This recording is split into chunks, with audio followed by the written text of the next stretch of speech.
Assalamualaikum warahmatullahi wabarakatuh. Pada video kali ini saya akan membahas tentang proses solidifikasi pada pengecoran logam. Proses solidifikasi adalah proses transformasi logam cair kembali ke bentuk solid. Seperti kita ketahui pada proses pengecoran, maka tahapan prosesnya terdiri dari peleburan logam, yaitu merubah fasa logam dari padat menjadi cair. Dan kemudian setelah memenuhi cavity dan menghasilkan produk, maka logam cair itu didinginkan untuk kembali ke bentuk solid sesuai dengan bentuk dari cavity pada cetakannya. Nah, karakteristik solidifikasi itu berbeda tergantung apakah logam tersebut merupakan logam murni ataukah logam tersebut adalah logam campuran. Logam murni berubah fasa dari cair menjadi solid pada temperatur yang konstan, yaitu pada temperatur pembekuannya. Di mana pada logam murni, temperatur pembekuan itu sama dengan melting temperatur atau temperatur titik leleh atau titik lebur. Terdapat beberapa istilah pada proses solidifikasi. Yang pertama adalah local solidification time, yaitu waktu yang dihitung sejak proses pembekuan itu dimulai hingga proses pembekuan selesai. Sedangkan total solidification time adalah waktu yang dihitung sejak penuangan dari logam cair hingga pembekuan produk terjadi.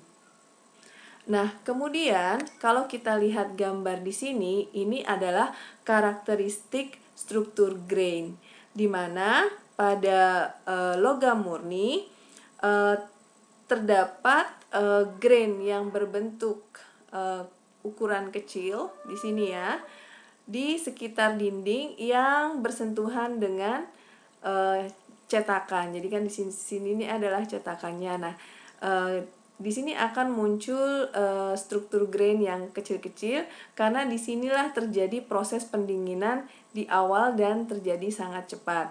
Kemudian kita melihat adanya suatu grain yang berbentuk kolom atau dikenal dengan kolumnar. Kolumnar ini mengarah pada pusat dari produk pengecoran. Ya, tipe pembentukan ini disebut dengan istilah dendritic growth atau pertumbuhan dendritik.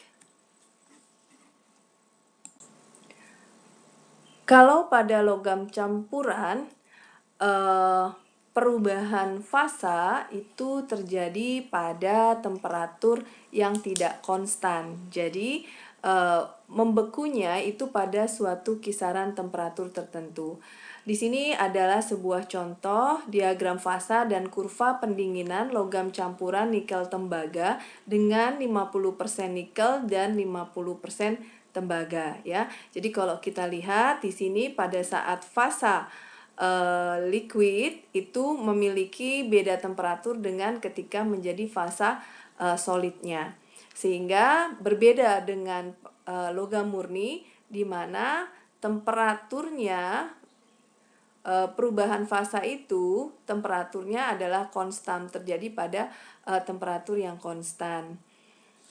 Ini adalah logam murni, sedangkan ini adalah contoh dari sebuah logam campuran. Ya. Nah, kemudian bagaimana dengan karakteristik dari struktur grainnya? Ya.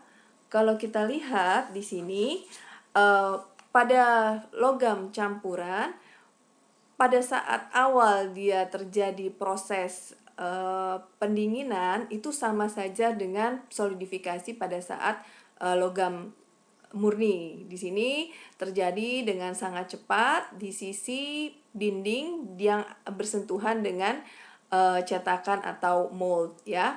Nah, kemudian sama juga pada logam murni akan membentuk suatu pertumbuhan dendritik yang berbentuk kolumnar. Nah, namun karena di sini ada perbedaan temperatur atau temperaturnya tidak konstan namun pada kisaran tertentu, di sini dendritrik yang berbentuk solid akan mendorong si bagian logam yang masih berbentuk fasa cair sehingga terdorong untuk menuju ke tengah dari si produk tersebut, sehingga kemudian akan terbentuk mikrostruktur, grain mikrostruktur yang seperti pada tampak gambar ini ya. Nah, bentuk ini dikenal juga dengan ingot segregation. Kenapa solidifikasi ini menjadi sangat penting bagi kita untuk memperhitungkannya? Jadi yang terutama sekali pada proses solidifikasi yang wajib kita estimasi adalah waktu solidifikasinya. Mungkin kalau kita melakukan suatu proses pengecoran logam, misalnya untuk sand casting, ya, bila kita hanya menghasilkan satu produk, maka mungkin bisa saja kita menunggu hingga produk itu benar-benar dingin sebelum kita membongkar cetakannya. Namun berbeda apabila kita pada suatu industri yang menghasilkan mass product, jadi produk massal yang dalam jumlah banyak, di mana waktu itu akan berpengaruh pada efisiensi produksi kita, ya, akan meningkatkan kinerja kita, sehingga waktu solidifikasi ini sangat penting. Saya akan ambil contoh di sini adalah proses die casting, ya. Ingat ketika molten metal atau logam cair kita injeksikan ke dalam cetakan, maka kita harus mempunyai suatu estimasi waktu yang pas kapan agar si cetakan ini membuka, ya. Si cetakan ini terbuka.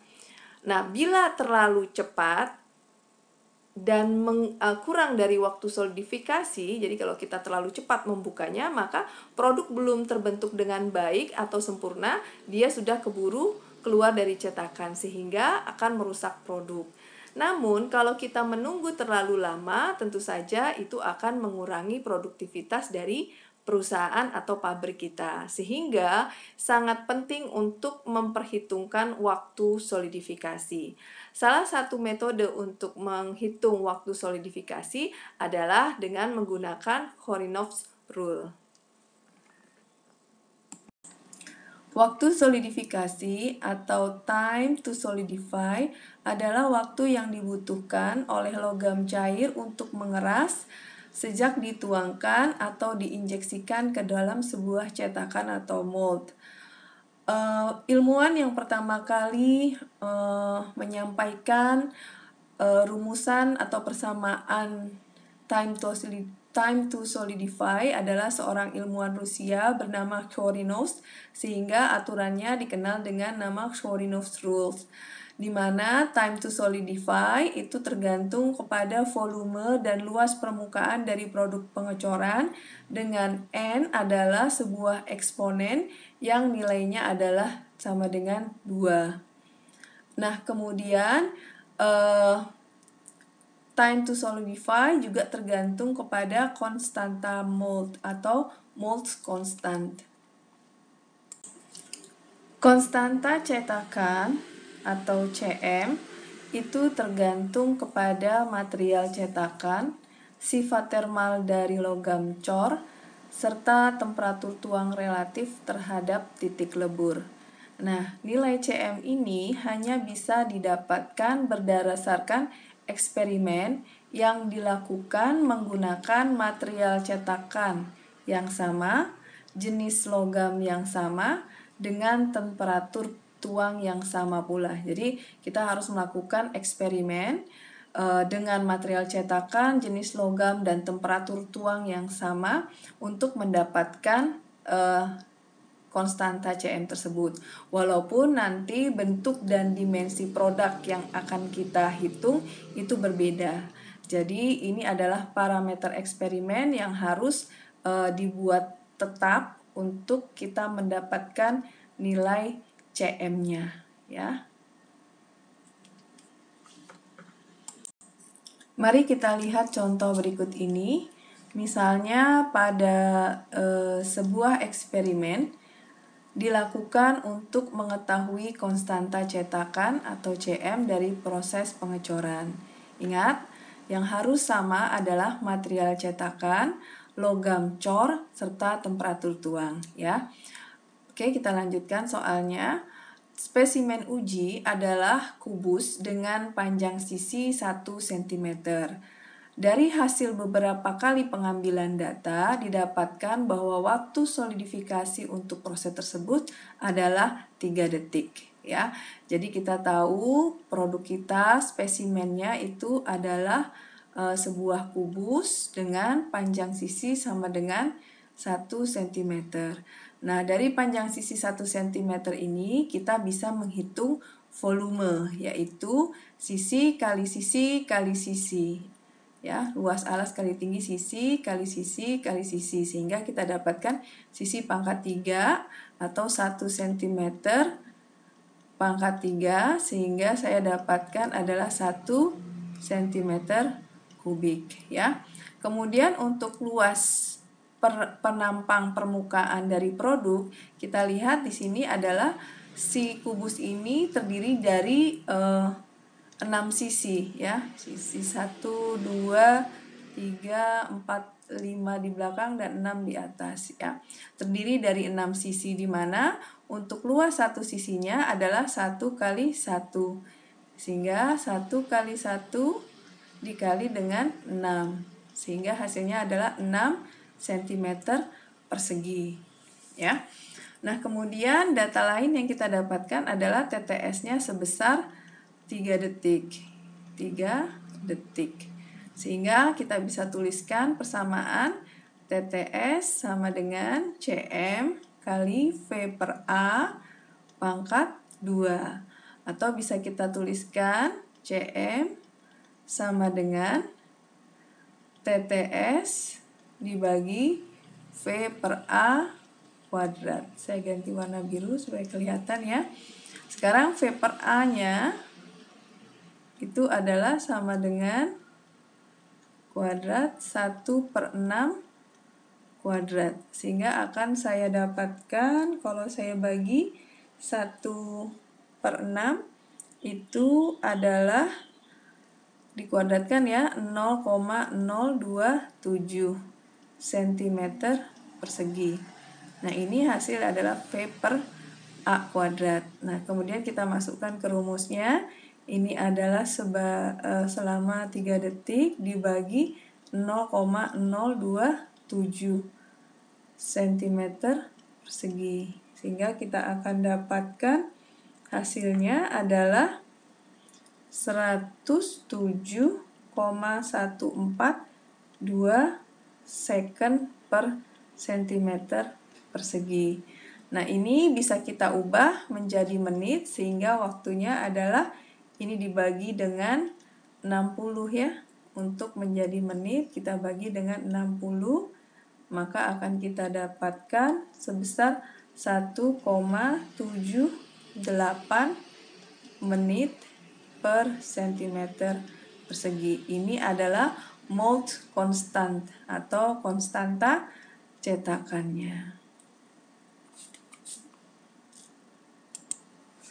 Mari kita lanjutkan pembahasan kita dengan membahas contoh soal berikut ini, di mana sebuah produk seperti pada gambar ini ya, akan dihasilkan dengan menggunakan proses pengecoran yang sama dengan contoh sebelumnya. Dalam artian material cetakan, logam coran, dan temperatur tuangnya sama. Sehingga apabila ketiga parameter ini sama, maka kita bisa menggunakan konstanta mold atau CM yang telah kita hitung sebelumnya, yaitu sebesar 1,78 menit per cm persegi. Nah, kemudian pertanyaannya adalah berapa cepatkah cetakan dapat dibongkar? Nah, baik. Kalau kita lihat di sini rumus dari Shorinov Rules, Itu adalah TTS sama dengan CM dikali V per A pangkat 2 ya. Berarti kita harus mencari volume dan luas penampang dari produk kita. Nah, ini adalah gambar 2 dimensinya.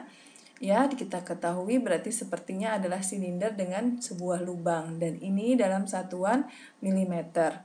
Nah, kalau dilihat seperti ini, maka akan ada 2 diameter yaitu 80 mm dan 40. Tentu saja karena satuan konstanta moldnya itu adalah dalam satuan cm, maka kita harus ubah dimensinya menjadi cm, sehingga ketika dia 80 cm itu sama dengan 8 cm. 80 mm sama dengan 8 cm, kemudian 40 mm sama dengan 40 cm, dan 100 mm sama dengan 10 cm.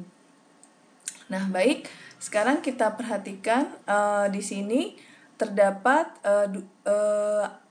dua diameter, sehingga diameter volume di luar akan dikurangi dengan volume lingkaran yang di dalam. Sehingga kalau saya tuliskan rumusannya adalah V sama dengan karena ada 2 diameter, berarti kita buat luas alasnya menjadi D, kita anggap ini D out ya, D out kuadrat min D in kuadrat ya. Kemudian ini kan adalah rumus luas ya, luas, ingat luas lingkaran kan pi per 4 D kuadrat, sehingga karena ini ada 2 permukaan, luas alas di sini kemudian dikali dengan tinggi dari silindernya. Ini kita masukkan, berarti pi per 4, D0-nya adalah 8 kuadrat min 4 kuadrat dikali dengan 10.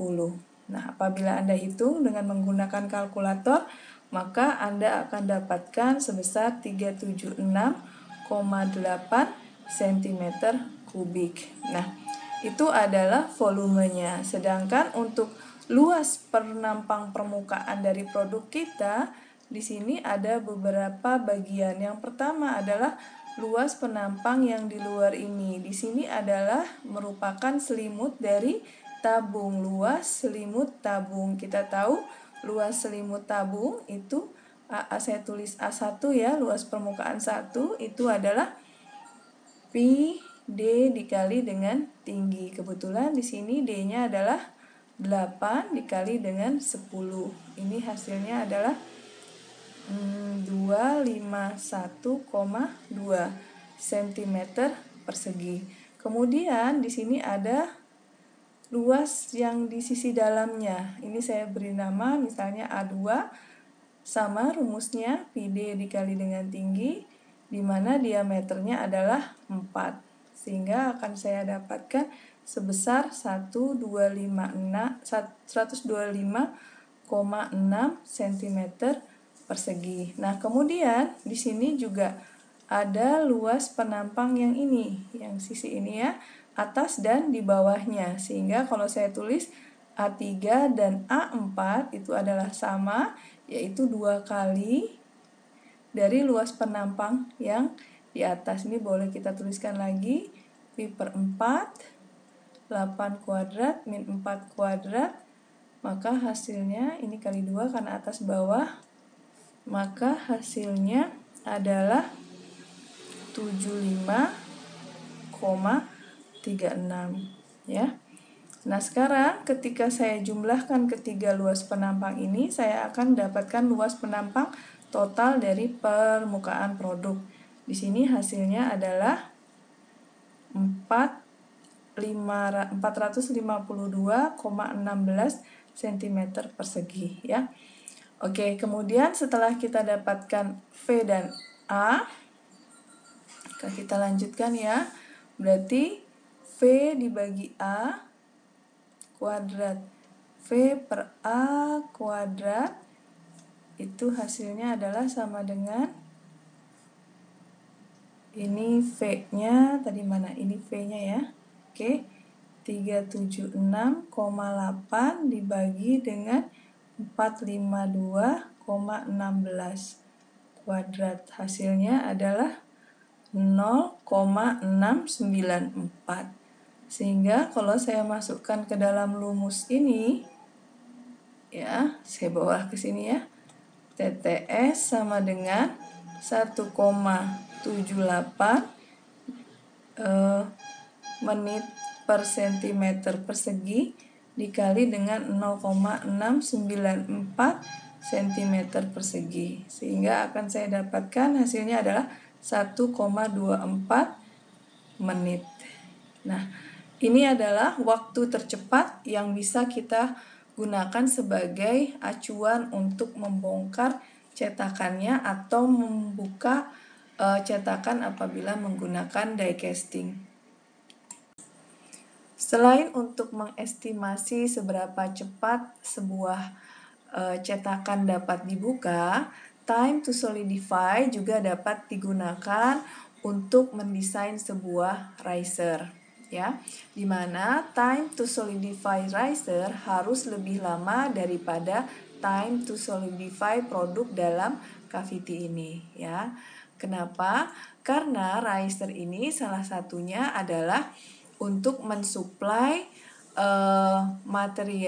material atau logam cair yang masuk ke dalam cavity, sehingga riser harus lebih lama mengeras dibandingkan dengan produk di dalam cavity itu sendiri. Nah, hal ini akan berakibat pada pengurangan efek penyusutan atau shrinkage effect yang merupakan kecacatan dari sebuah produk, sehingga nanti